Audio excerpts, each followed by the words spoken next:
Estamos de volta e agora a gente fala sobre o Novembro Azul. Novembro é o mês dedicado à conscientização sobre o câncer de próstata, doença considerada a segunda mais fatal em indivíduos do sexo masculino, atrás apenas do câncer de pele não melanoma. Dados do Instituto Nacional do Câncer estimam que entre 2016 e 2017 surgiram cerca de 61.200 novos casos em todo o país. Sobre o assunto, a gente conversa agora com o urologista Fábio Quintiliano. Bom dia, seja bem-vindo ao Balanço Geral. Esse mês inteiro é dedicado aí às ações voltadas para o Novembro Azul, né, para a prevenção do câncer de próstata. Ainda há aquela história de que os homens, eles têm mais dificuldade, eles não se preocupam tanto com a saúde, não vão ao médico a não ser quando já estão aí sentindo algum problema. É isso? Bom dia a todos de casa. Muito obrigado, Aline, pelo convite. Novembro Azul é uma campanha que começou em 2003 internacionalmente e no Brasil em 2008, tendo um boom a partir de 2011, que é para falar sobre as doenças do homem, na verdade, como um todo, dando ênfase, logicamente, ao câncer mais frequente no homem, perdendo apenas para o câncer de pele não melanoma, como você bem falou, e é o câncer que ainda hoje, a cada dia, 42 homens morrem por dia por conta do câncer de próstata. E respondendo à sua pergunta, ainda temos 2/3 dos brasileiros, em torno de 50% a 65% dos brasileiros ainda reticentes a fazerem o toque retal, que é um exame ainda bem estigmatizado. Quando o homem deve procurar urologista? É um médico de rotina dele, ele tem que procurar sempre? Tem uma idade certa, uma faixa etária? Sim. E para deixar bem claro, o Novembro Azul, que inicia hoje, né, estamos no dia 1º de novembro, na verdade é para reforçar os conceitos de prevenção e o diagnóstico precoce do câncer de próstata. E a idade para que a gente venha fazer rastreamento para o câncer de próstata são em todos os homens, a partir dos 50 anos de idade, ou a partir dos 45 anos, quando temos alguns fatores de riscos mais relevantes, como o paciente que tem histórico familiar, e se tiver um parente de primeiro grau, essa probabilidade aumenta ainda mais, principalmente quando temos 2 parentes ou mais parentes de primeiro grau afetados, como pai, irmão e tio, pacientes que são afrodescendentes e obesos também, que hoje já se sabe que além de aumentar a probabilidade, a faixa aumenta também o comportamento agressivo do câncer. E aí a gente tem que começar o rastreamento já a partir dos 45 anos nessa idade. Como é que é esse rastreamento? Na verdade, é fazendo um exame de sangue simples, uma coleta de sangue simples para fazer o PSA total e toda a população, na verdade, já conhece. E o toque retal, que é um exame indolor. A maioria dos homens pensa que vai ser um exame doloroso, mas, na verdade, é um exame indolor, que dura menos do que 10 segundos e que a gente consegue através do PSA e toque retal. Não é ou PSA ou toque retal, tem que ser com os dois. E olha que, mesmo assim, fazendo os dois exames, a gente não consegue fechar diagnóstico em 100% dos casos.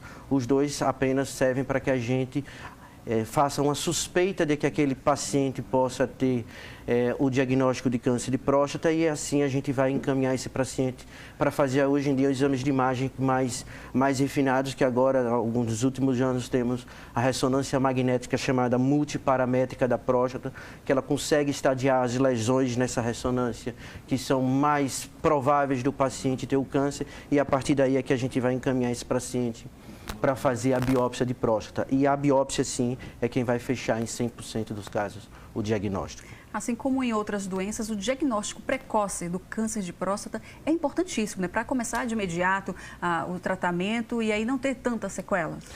Essa pergunta é excelente porque essa ênfase em fazer o rastreamento nos pacientes?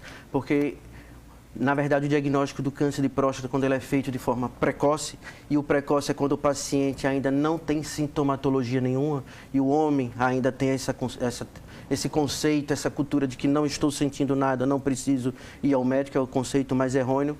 E quando a gente consegue fechar o diagnóstico ainda numa fase que ele não tem sintomatologias, é o chamado diagnóstico precoce, e é aí que a gente consegue fazer, em 90% dos casos, trazer a cura para o paciente. Quando o paciente, na verdade, já apresenta sintomatologia, na grande maioria das vezes já é um paciente que está com a doença em estágio avançado e essa probabilidade de cura já cai aí para 30%. Entende a diferença? Então é por isso que fazer o rastreamento é muito importante. Já que o senhor falou em sintomas, quais são os sintomas, né, que chamam a atenção, que o homem deve ficar atento, alerta? Os sintomas que, para ficar alerta, que já quando ele fecha o diagnóstico do câncer e que aí, infelizmente, muito provavelmente já vai estar no estágio mais avançado, é uma dor óssea, aumento da frequência urinária, dificuldade para urinar, sangue na urina, o sangue até mesmo no esperma. Esses são os sintomas mais frequentes que já faz um alerta para o paciente e que já chama a atenção para que a doença já venha estar no estágio mais avançado. Como o senhor citou aí, né? A gente está falando que o homem fala, não estou sentindo nada, então não vou ao médico, vai esperar sentir, aí pode ser que já seja tarde demais. Porque é uma questão também aí cheia de mitos, né? O exame o toque retal, a próstata, a cirurgia, tem mitos que envolvem toda essa questão, que afasta ainda cada vez mais o homem. Isso mesmo. Na fase ainda de diagnóstico, o único mito é o toque retal, que muitos pacientes acham que é doloroso, como eu já falei aqui, é indolor. É um exame que não vai interferir em nada na masculinidade do homem, apenas vai refletir sim que ele é um homem já mais moderno, é um homem do século XXI e é um homem preocupado com a sua saúde e preocupado com a sua família, porque se ele está preservando sua saúde, ele está preservando também o bem-estar da sua família. E com relação ao já na fase do tratamento, quando a gente fecha o diagnóstico do câncer de próstata, o tratamento do câncer, ele na verdade não é uma receita de bolo, ele é um tratamento muito personalizado, que vai depender de caso a caso, de acordo com o estágio clínico da doença, se ainda está no estágio inicial ou já no estágio mais avançado, da condição clínica do paciente como um todo, e nada melhor do que um médico especialista, no caso urologista, ou até mesmo um oncologista clínico, às vezes também está bem apto para poder indicar qual será o melhor tratamento de forma personalizada. E quais são as modalidades de tratamento? Temos as cirurgias, temos também radioterapia, tem a hormonioterapia, mas para o paciente que está no estágio inicial, que a gente fechou o diagnóstico precoce, na grande maioria das vezes o tratamento mais ideal será a cirurgia. E a cirurgia da retirada da próstata, que se chama próstatovesiculectomia radical, ela pode ser feita por via aberta, cortando, por via laparoscópica e mais atualmente a cirurgia robótica, e que no estado de Sergipe... Uma novidade aqui no nosso estado, né? No estado de Sergipe, graças a Deus, no Brasil iniciou a cirurgia robótica em 2008 e após 10 anos praticamente, mas conseguiu chegar no estado de Sergipe, temos um robô no hospital privado. E graças a Deus também posso falar que estamos pioneiros e já executando a cirurgia robótica. Fizemos alguns casos há 2 semanas, os pacientes estão muito bem e vamos continuar fazendo. E qual é a vantagem da cirurgia robótica? É que ela é mais segura, mais precisa e ela diminui os grandes temores dos efeitos colaterais da cirurgia, que é a impotência sexual. Os pacientes têm grande temor com a impotência sexual e o outro grande temor é a incontinência urinária, que o paciente que faz a cirurgia e fica perdendo urina, ele tem uma qualidade de vida social péssima, mas a cirurgia robótica está diminuindo muito esses efeitos colaterais, vamos chamar assim, os pacientes estão ficando muito satisfeitos. Que maravilha. Então, ó, prevenção é sempre o melhor remédio. Você que é homem, não deixe de procurar um médico especialista no assunto. Não espere sentir os sintomas para daí sim correr para o médico. Dr. Fábio Quintiliano, quero agradecer a sua participação no Balanço Geral. Você está sempre bem-vindo aqui. Eu que agradeço o convite, estou sempre à disposição. Muito obrigado, Aline. Bom dia para o senhor.